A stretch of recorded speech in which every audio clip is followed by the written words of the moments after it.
Welcome to From Dorms to Desks, job hunting tips for those early in their careers, a podcast brought to you by College Recruiter job search site, which believes that every student and recent grad deserves a great career, and hosted by Work Defined. Join our AI co-hosts as they dive into tips, tricks, and insights that will help you land your next part-time, seasonal, internship, or entry-level job. Let's get your career started. Imagine, right, going on like 3 fantastic dates. Okay. You met the friends, you split a dessert. I mean, the banter was just absolutely effortless. Oh, yeah. The perfect setup. Exactly. So you get home, you send that thoughtful text like, I had such an amazing time, let's do it again.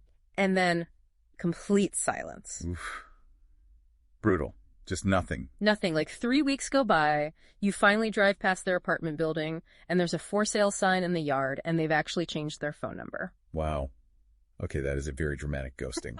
But that emotional whiplash, right, that total disorientation, that is exactly what 61% of candidates are feeling right now. Yeah. Not on dates, obviously, but after grueling, multi-round, face-to-face job interviews. It is a devastating statistic. It really is. Yeah. And, you know, that comes directly from the 2024 Greenhouse Candidate Experience Report. Right. We aren't talking about tossing a resume into a generic online portal and just, never hearing back. I mean, that happens. Right. That's normal. Yeah. We are talking about human beings who have looked a hiring manager in the eye, presented their portfolios, shaken hands, and then just been met with an absolute void. Welcome to the deep dive, everyone.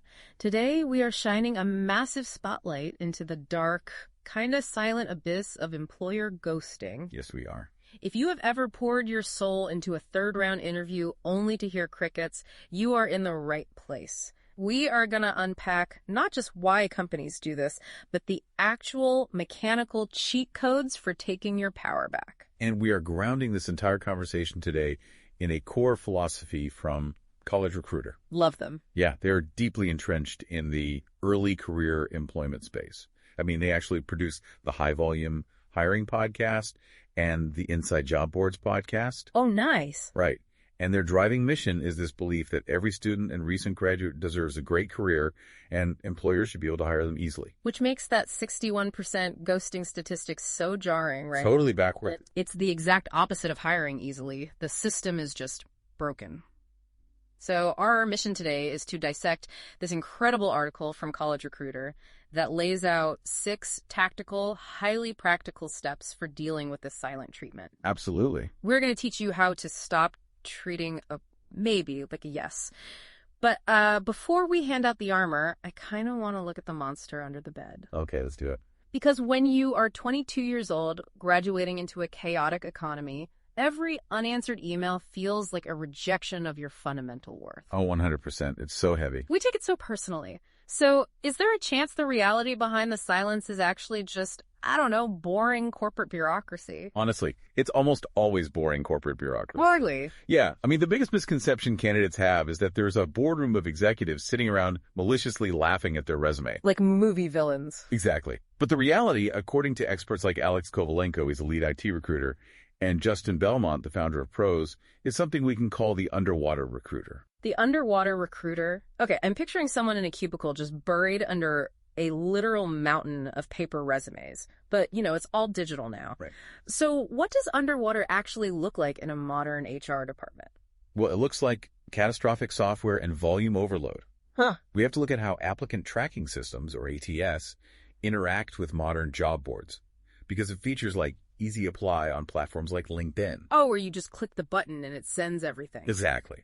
The friction to apply for a job has dropped to 0. A candidate can apply for 50 jobs from their couch while watching Netflix. So the volume of applications is just completely artificially inflated. Exponentially inflated. Yeah. So a recruiter posts a junior level position on a Tuesday.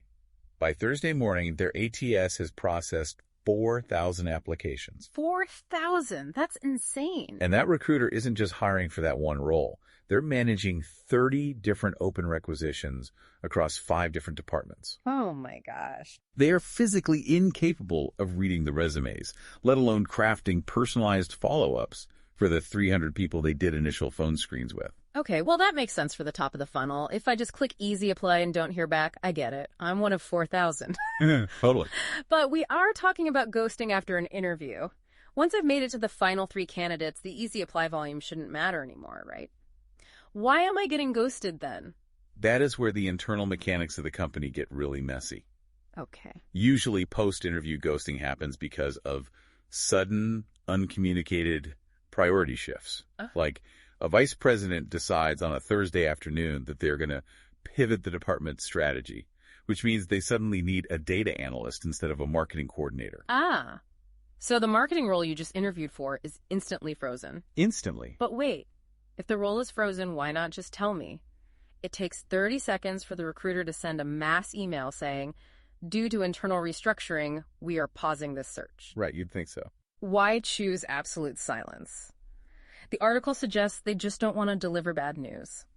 But they aren't breaking up with me at a coffee shop. They're sending an email. Is it really just cowardice? Well, it's a mix of cowardice and extreme corporate risk aversion. Risk aversion. Yeah, in many large organizations, a recruiter isn't actually allowed to officially reject a final stage candidate until the hiring manager formally closes the requisition in the software.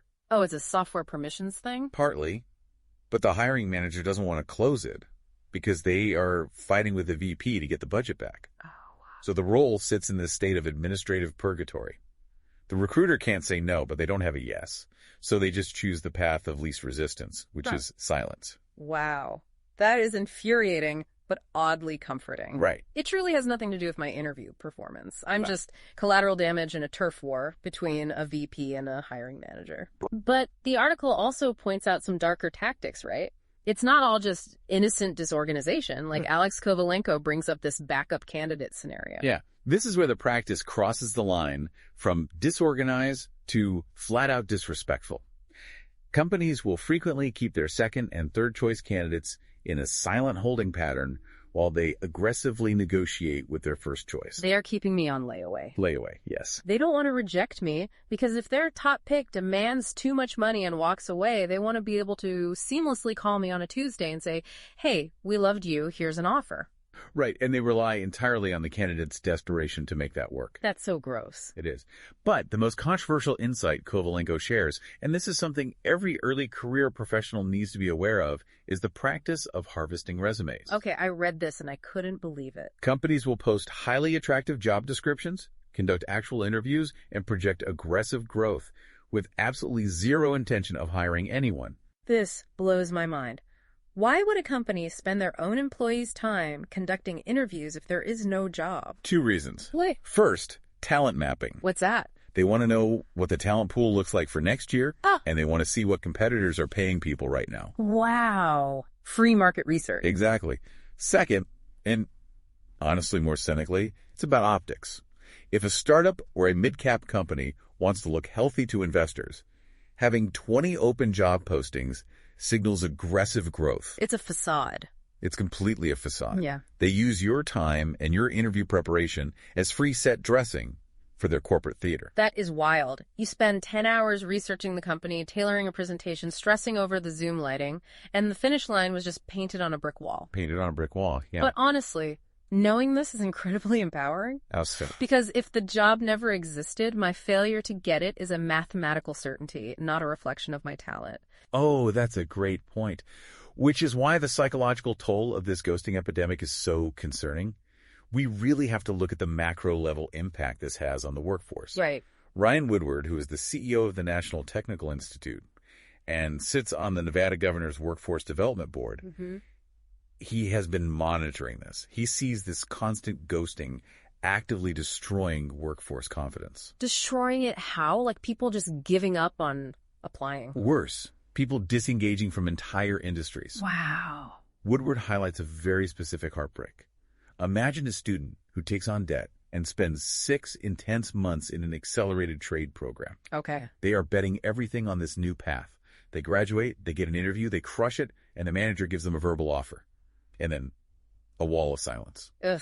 That silence doesn't just kill an opportunity, it kills their momentum. Exactly. When you are sprinting toward a finish line and you get that verbal validation, you're already mentally spending that first paycheck. Oh, you're mapping out your commute. You're picking out where you're going to get coffee on the way. And when they ghost you, you don't just question the company. You question if the entire industry is a scam. You question your own judgment. It fundamentally breaks the social contract. of professional effort. But Woodward also points out a fascinating countertrend. Oh. He notes that the skilled trades, like HVAC technicians, electricians, plumbers, they don't suffer from this nearly as much. Well, because the leverage is completely flipped. Entirely. The trades are in such massive demand right now that if an employer tries to put an HVAC tech in a silent holding pattern for 3 weeks, that tech is already working for the competitor down the street. Right.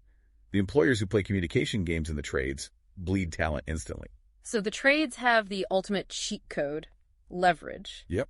But if I'm graduating with a degree in graphic design or, supply chain management, and I don't have 5 companies begging for my services yet, how do I manufacture that leverage? Justin Belmont from Pros suggests a total mindset shift. He says we need to remember that interviews are a two-way street. Okay. He views the ghosting itself as a valuable data point. I love this.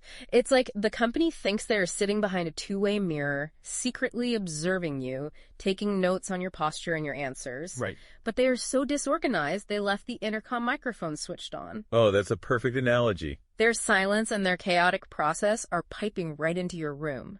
They think they're being discreet and powerful, but their lack of communication is loudly broadcasting exactly how dysfunctional their culture is. That is a brilliant way to frame it. Yeah. You aren't standing there waiting to be judged. You are actively auditing their competence. Yes. If a company cannot manage the basic logistical workflow of sending an automated rejection email, how are they going to handle a major project crisis? How do they handle payroll glitches? Seriously. Belmont's point is that you didn't lose an opportunity. You dodged a massive waving red flag. Okay, the mindset shift is great. I am an auditor, not a victim. But let's get tactical. If I'm auditing their incompetence and I see the red flags, what is my actual play? I mean, I can't just sit in my apartment feeling morally superior while my savings account drains. No, you cannot pay rent with moral superiority. Exactly. I need to force a resolution. So let's look at the offensive playbook. Okay, so the primary offensive tactic is taking control of the timeline. Raphael LaRouche, he's the founder of COMontreal.io. He focuses heavily on the opportunity cost of waiting. Okay. The greatest danger to an early career candidate isn't the bruised ego, it's the paralysis. Right, because you have a bird in the hand, but you are staring at the bush waiting for a bigger bird. Yep. You turn down a decent, solid offer from Company B because Company A gave you a great interview and then went silent. You're holding your breath for a ghost, and you end up losing both jobs. Exactly. So LaRouche advocates for what we can call the graceful exit strategy. The graceful exit. You follow up twice in writing. But the critical component is that your communication must include a hard deadline. The example he gives in the source is incredibly sharp. I have another offer I need to respond to by Friday, so I wanted to check in. So, wait, I should just lie. If I don't actually have another offer, I just invent a phantom company to pressure them? Well, not necessarily a lie, but you frame your availability. If you don't have another offer, you can say, I am currently evaluating next steps with other opportunities and need to finalize my schedule by Friday. Ah, okay. The mechanics are exactly the same. You are establishing that your time is a finite, highly perishable resource. Let's break down the psychology of that Friday email. If I am the hiring manager and I see that, what is happening in my brain? If you are their top candidate and you were just caught in an administrative bottleneck, that email triggers a fire alarm. Right. The hiring manager is suddenly terrified of losing you to a competitor. They will march into the CFO's office, demand the budget approval, and get you an answer. It forces the internal friction to resolve. And what if they don't respond by Friday? Then you have your answer. The silence is a definitive no. Wow. But more importantly, you have preserved your dignity. You set a professional parameter. They failed to meet it. And you closed the loop yourself. You aren't waiting. You are walking away. That is so powerful. And Justin Belmont has a rule for this that applies perfectly to the earlier stages of interviewing, too. The one follow-up rule. Yes. If you have an initial screen and you kind of sense you're being ghosted, Belmont says send one clear, concise message. Just checking in on next steps. Still very interested. And then stop. No double texting. No triple texting. Never. It's the same rule as dating. If you have to text a third time to get a response, you have already lost the dynamic. Exactly. But let me advocate for the listener who might be terrified of this approach. Setting deadlines and walking away sounds incredibly confident. But if I'm 22, staring down a mountain of student loans and applying to a Fortune 500 company, writing an email that says, give me an answer by Friday, feels aggressive. It feels like I'm giving a corporate giant an ultimatum. Won't they just immediately reject me for being arrogant? That fear is exactly why the power dynamic has been so skewed for so long. Yeah. Candidates are conditioned to beg. Wow, yeah. But setting a deadline is not an ultimatum. An ultimatum is a threat. Hire me by Friday or I'm leaving a terrible review. Right, that's bad. A boundary, which is what LaRouche is suggesting, is a statement of operational reality. I am a professional, I am active in the market, and I am making decisions for my career this week. So it's less about threatening them and more about just doing your own PR. You are signaling that you are in demand. And good employers, the ones you actually want to work for, respect boundaries. A candidate who politely but firmly manages their own job search timeline is demonstrating the exact organizational skills a company wants to hire. That makes total sense. If a company is offended that you value your own time, that is another massive red flag. Okay, so we've sent the Friday deadline email. We are asserting our boundaries. What are we doing while we wait for the clock to run out? We shift to strategic defense, protecting your most valuable assets, your time and your creative energy. Okay. Hassan Khan-Soygok, the founder of Remotify, has a stark warning for candidates, particularly in the tech, design, and creative fields. He says you must fiercely protect your time against unpaid tasks. Ah, the dreaded interview assignment. We love your resume. Now please build out a full marketing strategy for our Q3 product launch over the weekend so I can see how you think. It is a rampant problem.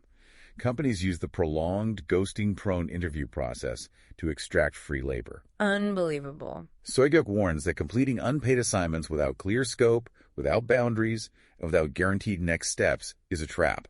If they ghost you after you spend 20 hours coding a feature for their app, you haven't just lost an opportunity. You have been economically exploited. Right. So how do you push back on that without looking like you're not a team player? Because if I say no to the assignment, they just move to the next candidate who is desperate enough to do it. You don't have to say a flat no, but you negotiate the scope.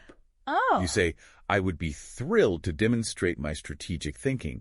I have attached a portfolio of 3 similar campaigns I've built. If you need a custom strategy specifically for your Q3 launch, my freelance consulting rate is X dollars an hour, and I can cap it at 5 hours. Wow. That is an ultimate power move. You transition instantly from a begging applicant to an external consultant? Exactly. And if they ghost you after that... then they were never going to hire you. They were crowdsourcing free ideas. By protecting your time, you force them to reveal their true intentions. Which brings us to the most dangerous illusion in the entire hiring process. The mirage in the desert. The verbal offer. Oh, yes. We touched on this with the trades, but Darren Treadgold, the general manager at Independent Steel Company, has some brutal truth about this stage of the game. The verbal offer is where the ghosting is the most psychologically damaging because the candidate feels they have crossed the finish line. Right. A recruiter calls and says, the team loved you. The VP is fully on board. We are putting together the offer right now. Expect an email early next week. And then the recruiter enters witness protection. They just vanish. Exactly. Treadgold's philosophy is the armor against this. He operates on a strict rule. Keep applying, keep interviewing, and keep your options entirely open until you have a written offer with a firm start date. I mean, a verbal offer is basically just a polite rumor. A polite rumor, yes. It's like being at a party and someone says, oh man, you're moving next week. I'll totally bring my truck and help you on Saturday. Right. It's a nice vibe. It feels good in the room. But unless they show up at your apartment at 8 a.m. with work gloves and heavy duty boxes, you still have to hire a moving company. That's spot on. You cannot cancel your lease based on a party conversation. That is the exact reality. Yep.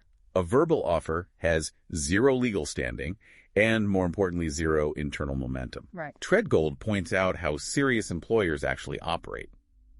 He says if he finds a candidate he wants, he gets the sign-on bonus deposited into their bank account as fast as humanly possible. Because money makes it real. It makes it legally binding, but it also creates a psychological anchor. The moment that money hits your account, the handshake transforms into a mutual obligation. The company has skin in the game. That makes total sense. If a company is just giving you verbal praise over the phone, they're keeping their options open. They're dating around. And Treadgold's advice is, you should be dating around too. Assume the silence means no until ink is on paper. Okay, so we are protecting our time, we are treating verbal offers as rumors, and we are setting deadlines. We are heavily armored. Very armored. But what about the systemic issue? What do we do about these companies that are chronically disorganized, constantly harvesting resumes, and leaving a trail of exhausted early career professionals in their wake? Do we just walk away quietly and let the next graduating class fall into the same trap? We absolutely do not. We apply external pressure. Alex Kovalenko advocates for a highly public counterstrike. Ooh. He advises candidates to share their ghosting experiences on platforms like Glassdoor, Google Reviews, and LinkedIn. Taking it to the digital public square. It serves two critical functions. First, it is a warning beacon for your peers. Ryan Woodward mentioned earlier how important it is to document it. Right. If a major marketing agency routinely strings junior designers along for 2 months and then ghosts them, putting that on Glassdoor is a massive public service. It allows the next candidate to see the red flag before they invest 20 hours in an unpaid assignment. It digitizes the whisper network. It used to be that you'd just warn your friends at the campus pub, hey, don't apply to company X, they're a mess. Now you can warn the entire internet. Exactly. And that leads to the second function. Reputational pressure on the employer. Kovalenko points out that the one thing that will force an underwater HR department to change their processes is a plummeting employer rating. When the CEO searches the company name and sees 3 recent reviews detailing a chaotic, disrespectful interview process, policies change overnight. Because it threatens their ability to hire top talent in the future. Bingo. But let me ask the scary question here. If I'm 23 and I'm trying to break into the tech industry in a specific city, if I go on LinkedIn and write a review about being ghosted by a prominent local startup, isn't that professional suicide? It's a common fear. Aren't hiring managers at other companies going to look at my profile, see that review, and think, wow, this candidate is bitter and litigious, we shouldn't touch them? Am I burning bridges? It is a valid fear, but it comes down entirely to execution. The text emphasizes that any public feedback must remain professional and polite. This is not the venue for an all-caps emotional rant. So I don't post a TikTok of me crying about the recruiter? No. You provide a clinical objective audit. If you write, I completed 3 rounds of technical interviews and a take-home assessment over a 6-week period. Despite multiple professional follow-ups, the recruiting team failed to communicate a final decision. Oh, wow. That is not bitter. That is a factual recitation of events. You are holding a mirror up to their process. And any other hiring manager reading that doesn't think you are crazy, they think the other company's incredibly sloppy. Exactly. If a future employer views your calm, factual boundary setting as a red flag, that is a company that relies on candidate submissiveness. You wouldn't want to work there anyway. It is the ultimate filter. Okay, so we are documenting the failures, but internally, what is the ultimate emotional defense mechanism? Because writing a Glassdoor review might feel good for 10 minutes, but it doesn't pay the rent. Right. The ultimate defense mechanism is the core theme that runs through this entire College Recruiter article, championed heavily by Justin Belmont. It is diversification. The abundance mindset. You must keep your pipeline full. If you have pinned all your hopes, all your anxiety, and all your self-worth on one single job application, a ghosting will shatter you. It really will.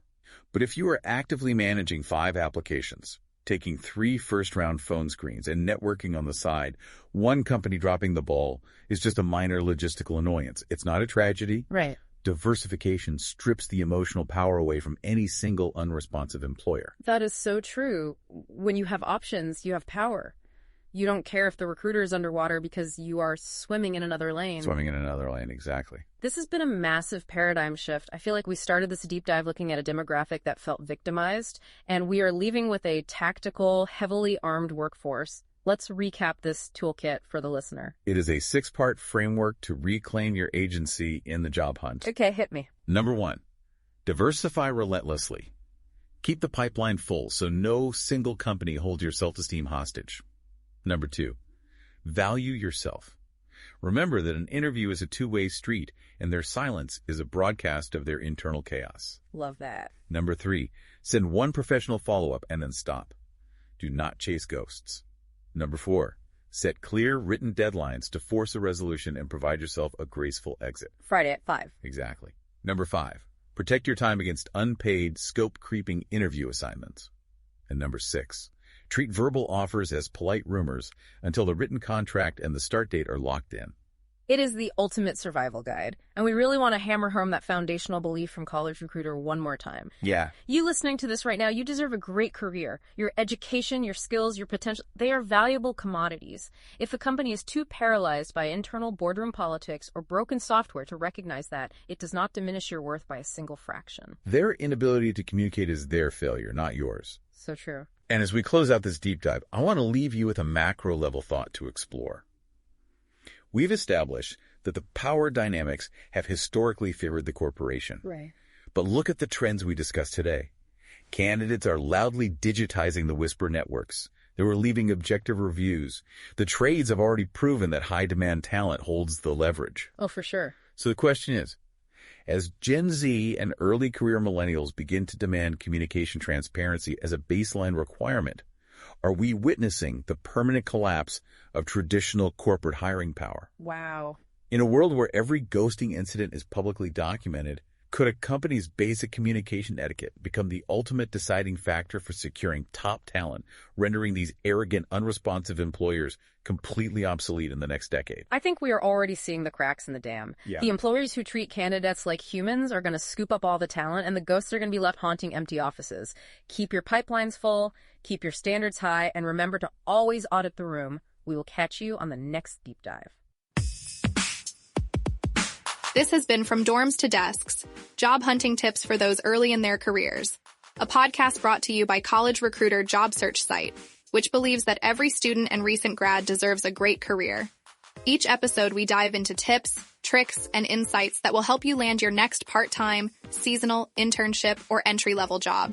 Subscribe to this podcast for free now, so you don't miss an episode, and visit www.collegerecruiter.com to find your next great job.